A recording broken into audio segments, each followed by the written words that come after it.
Okay, 7th grade, with one day, our final day before 10 Ready starts next week, let's dive into our last EdPuzzle 10 Ready prep lesson. 3 minutes on the timer, read each of these short answer questions, and answer in complete sentences, please. Begin.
All right, so today's activator was more focused on CodeTalkers, since we're going to revisit and come back into CodeTalkers, our novel today. In the last chapter of CodeTalkers, Ned tried to enlist in the Army. What was the problem he faced? If you remember, the problem that he faced was that they thought he was too young for his age to be able to enlist. So his parents wouldn't let him, and then also the Marine recruiter wouldn't let him. So if you said anything about that, you got that one right. This was an opinion one. Would you ever consider joining the Army? You just had to explain in a couple of complete sentences why or why not. And finally, with ELA 10 Ready coming up next week, just really want to pump you guys up and affirm you and let you know that you are ready. You really are. Everything we've been doing this whole year, quarter 1, 2, 3, and 4, has been preparing you. You're already ready. So hopefully you're feeling excited, maybe a little bit nervous. That's normal. And you could have drawn an emoji here to show how you're feeling. So if you got all these 3 correct, that was a 100 on the activator. Flip over to your guided notes on essay writing. I just want to touch base on, real quick, on your essays for Monday. Like we said, there are 3 types of essays. Now, whether or not you get a narrative, explanatory, informative, or argumentative, you still need to be doing the things we've practiced this year. What that means is your essay should be organized into paragraphs. I better not hear from any of these teachers that anyone in here was writing just one long paragraph, or even worse, just one paragraph. So remember, you should have some sort of introductory paragraph that tells what you're going to be talking about, your body paragraphs where you cite and explain your evidence, and a conclusion where you sort of wrap up. Remember transitional words and phrases like to begin with, or to start off, or in conclusion. All of those things are going to be included in no matter what type of essay you're doing. Now, the only thing that might be different there, the one thing I'm going to say is if you get a narrative essay, it's going to sound different because you're writing a story. But if you get either of these two, you should have introduction paragraph, body paragraphs, conclusion. You should have transitional words and phrases. You should be citing and explaining evidence. Writing more is better. Quick review. Narrative. If you get a narrative essay prompt, you will need to write a story, usually from another character's point of view. So you're going to be changing the story and using words like I or me or my. Like, one day I woke up and I looked over and I saw so-and-so. She, blah, blah, blah. I did this. Whatever the text is that you read, you're probably going to have to take on the other character's point of view. Explanatory, you're going to have to explain a topic or analyze a theme. So again, introductory paragraph, body paragraphs, conclusion, explain the theme, explain what happened in the story, or explain the topic with details, cite evidence. That would be an explanatory. The final one you might see is an argumentative essay. So if it says that you need to argue a position, whether you agree or disagree, or whether author A was better than author B, you have to take a stance or a position. Let's look at each of these prompts. They're the same ones as we did yesterday. Take a look at them. One of them's explanatory, one of them's argumentative, one of them's narrative. Take a look at number 1. If I read this one, prompt number, let's number them, number 1, 2, and 3. Prompt number 1, in this chapter of Midwife's Apprentice, this is something we actually did in class. Remember, Alice saves Will life, blah, blah, blah. Rewrite the story from the point of view of Will. Narrative, I'm writing a story. Narrative, I'm writing a story. So I would need to start off with I, or just start off like you're writing a story. One day, I was narrative. Number 2, both authors describe the remarkable characteristics of fungi. Write an argumentative essay. Argumentative, I'm going to abbreviate. This is an argumentative essay. So you would start off and you would say, it says, which author is more successful at portraying these characteristics? So your essay would sound something like, author A was better because she or he, you need to make an argument, citing evidence, explaining. Finally, this last one. Write an essay in which you explain how the author develops the theme of family in the story. It gave you what the theme in the story was. How does the author develop the theme? How does the author build the theme? Again, you should have an introductory paragraph where you tell what you're going to be talking about, body paragraphs, citing evidence, and a conclusion where you sort of wrap the whole thing up.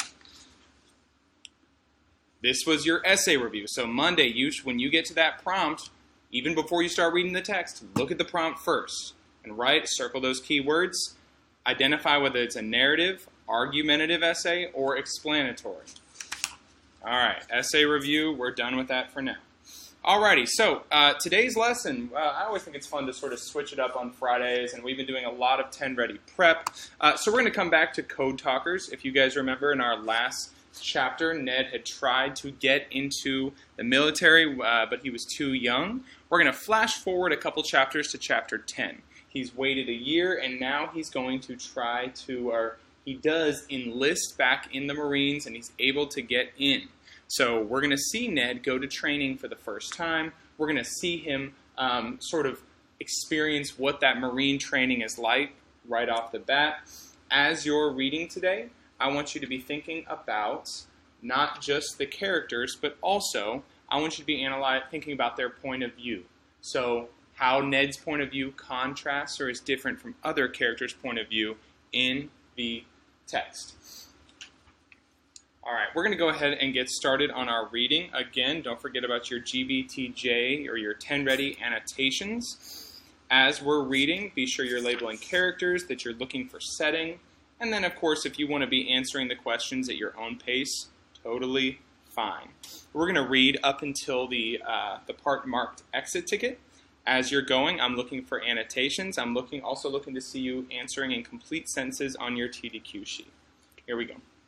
Chapter 10, Boot Camp. You all know what boot camp is. It's like a training camp if you go into the military. The next day was a Monday. But I did not go to school. Instead, I went with my parents to the Marine Corps office near our tribal headquarters to sign up. There's our setting. My mother and father waited outside for me. So his mom's with him, characters, and father is with him. First Sergeant Frank Shin, character, the very same Marine recruiter I had seen in his office the year before, looked me up and down.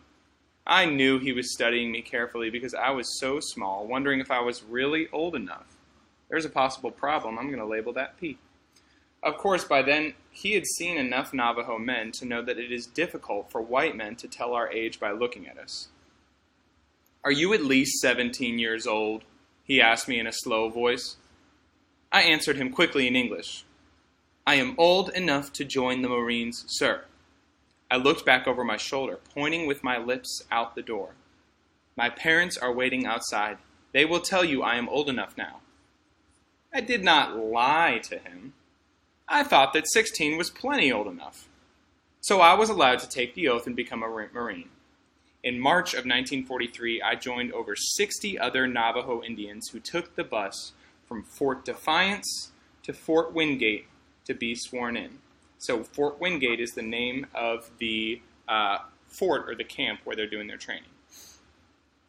I'm sure that some of those men on the bus had the same thoughts that I had as I made the journey.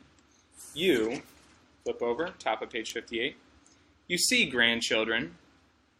Remember, he's talking to his grandchildren at the very beginning of the story. That's who he was talking to. He's still talking to them. Fort Defiance is a place where our Navajo people were herded together in 1863 to start them on the long walk. Herded means like grouped. So a long time ago, the Navajo Native Americans were grouped together at this very same place to start them on their long walk. Their first stop along that hard and painful way was Fort Wingate. Now, 83 years later, Navajos were making that same trip again. This time, though, it was not to go into exile. Exile means like kicked out.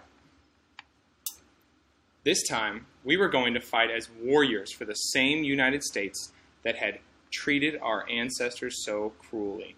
So right here we see that Ned is thinking about how this is the same place where Native Americans were kicked off their lands by the U.S. government back in the 1800s, where they were not allowed to have their own property and they were treated unfairly. And now Ned and his peers are going to fight for America and fight for the U.S. government. And he's thinking about that as he starts. From what I know now, so as we continue, remember to be thinking about your annotations. You won't see me annotating as much, but please make sure you're continuing to, and then you're continuing to answer those TDQs. From what I know now, having talked over the years to many other jarheads, as we Marines call ourselves, my experiences at boot camp were a lot like those of every man who entered the Marines. I was allowed to unpack and relax after we arrived. The other Navajo men and I spent much of that first afternoon and night talking with each other, introducing ourselves, sharing our clans. Remember, clans is like their family group.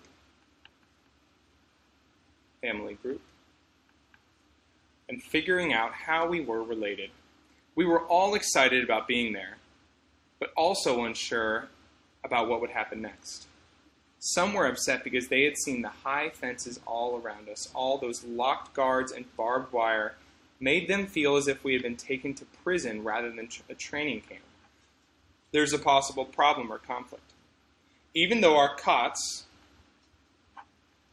is a bed, small bed, even though our cots were more comfortable than the beds most of us had been given at Indian boarding school, few of us got any real sleep that night. The next morning, things began to happen so fast that the world seemed to spin around me. We were taken for another physical and then sent to the barber, where all of the hair was cut from our heads. I had been warned by one of the men in our group who had been through the reserve officer training that this would happen to me. However, top of 59, it was still a great shock to watch my black hair falling about my shoulders and down onto the floor where it was just swept away as if it meant Nothing. There's a possible problem. Even though most of us had already had our hair cut short when we went to Indian boarding school as children, we had never had it all taken off with a razor as those Marine barbers did. A few quick swipes and there was nothing left up there at all, only skin. Some of the men in our group had tears in their eyes, as if their hair was shorn. As for me, when I ran my hand over my bare scalp, for some reason all I could do was shake my head and smile. Shows Ned's point of view. Shows he's a little bit more optimistic. "I'm a plucked turkey," I said in Navajo, to the equally bald recruit who stood up from the chair next to me. We both laughed. The next step was the supply depot for our standard issue of boots, socks, shirts, and pants. "These boots," I said, holding them up, "they are too big for me, sir." "Smallest size made, recruit," said the supply sergeant. I ended up having to lace them doubly tight. I also learned to stuff the toes with crumpled up newspaper to keep my feet from sliding around in them. "And what is this little bag?" I asked. "Hygiene kit." Hygiene means like cleaning. Your hygiene is like when you stay clean. The board supply sergeant answered with a hand gesture that told me to move on. "Next." When I looked inside, I saw that it held soap and toothpaste, a toothbrush, and a razor. I looked around at the other Navajo men, some of whom were also looking in their new kits and holding up their razors. Just like me, not one of them had any beard at all. However, despite our flip top of 60, last page, despite our lack of facial hair, every Navajo recruit was still expected to put soap on his face each morning and scrape away his imaginary beard. What you did in boot camp did not have to make sense. You just had to do it. That became even clearer as the day went on. Wherever I went, big men with angry faces yelled at me. Problem. No matter what I did, I could not do it right. "What are y'all ashamed of, recruit?" the drill sergeant yelled at me, leaning down so that his nose was almost touching mine. "Y'all lift your head up when I'm talking to you, boy." This is written to be the word boy. It's calling him boy, kind of talking down to him. I lifted my chin to look up at his face, and as I had been taught to do in Indian school. However, that did not please him either. "Are you eyeballing me, boy?" he bellowed. "Look straight ahead." "Yes, sir," I replied, turning my head to look away from him while keeping my voice soft to show respect. "What'd you say, boy? You speak up now." "Yes, sir," I said in a louder voice. "What?" "Yes, sir," I screamed. Then I nodded and moved on to his next victim in our line of confused Navajos who had been standing at attention for more than half an hour. Stop here and pause. This is the point where you're going to be able stop here. This is where the exit ticket will start. If you need to, take 5 minutes to look back over your text, add any annotations you need to, and start answering your TDQs. I'm going to let you dive right in since you know the drill. 5 more minutes is on my timer. Use those critical thinking skills, underline your evidence, and go.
Okay, so if you need to pause your video at this time, you can go ahead and do so. You should have been able to answer each of these in complete sentences and annotate your answer. Check over them as we go over them. You need to stop and pause. Do so now. The setting of chapter 10, you should have noted that the setting of the chapter was at the fort, and it was at the military training camp. Either of those would have been accepted for that. He was looking so closely at Ned because he thought he might have been too young. They had been driven off their lands and forced to walk out of them. Some of the Marines were upset because they had to live in a place that looked like a prison for number 4. Number 5, we said we crossed out. Number 6, he was shocked that he had to cut off his hair. And his shoes were too small. So all of those were our possible answers. Make sure you annotated them in the text. You underlined, and labeled where your evidence was. Alrighty, let's go ahead and move into our analysis tasks. Just like we've done before, you're going to have a 10 ready practice question at the top, and then you're going to have one multiple select evidence question below, and then you're going to have to cite your own piece of evidence from the text. So let's look and let's annotate our text, annotate the test, annotate the question. How does the author contrast? Contrast means like show the differences. Show the differences. How does the author contrast points of view of Ned and the other Marines? So keywords here, contrasting points of view. So what were the differences in points of view between Ned and some of the other Marine recruits? As you're working through this, please cross out answers that you know are wrong. So like as you're reading through it, the answer choice, you need to think, is there evidence in the text to support this? If not, cross out either that part of the evidence or cross out that answer choice. When you come down to your evidence, you need to look back up here and see, does this answer choice support whatever answer choice I picked up here? Does this evidence support? You're going to be choosing 2. So which one of these 2, which 2 of these 3 best supports whatever answer you pick up here? And then second to last, you need to cite your own piece of evidence from the text that shows how that shows Ned's point of view or the other Marine's point of view, or shows how they're different. And finally, you need to explain. Here's your sentence then. These pieces of evidence illustrate different points of view because. All right, 10 minutes is going on my timer. Get started and begin.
Okay, some of you are finished with task 1 and moving to task 2. Some of you are moving on to your exit ticket, possibly. Continue to work. We're going to set another 10 minutes. You've got plenty of time. Keep pacing yourself. You should be continuing to work through task 1 and 2. Continue to work through. 10 more minutes are going on the timer. And begin. Keep working on those tasks. Keep crossing out wrong answers, and then you'll move to that exit ticket. Keep going.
Okay, if you have not moved to your exit ticket, you can move there now.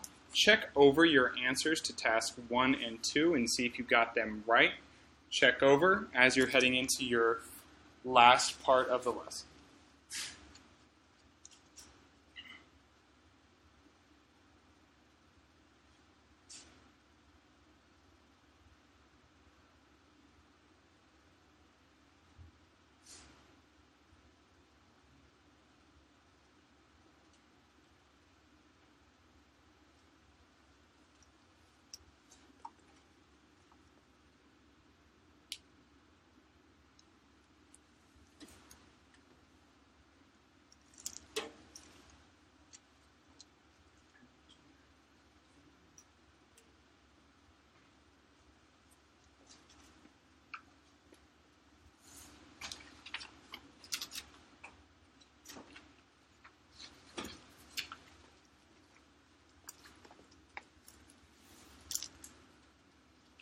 Okay, if you need to go back through your packet, do so now and check over all your answers.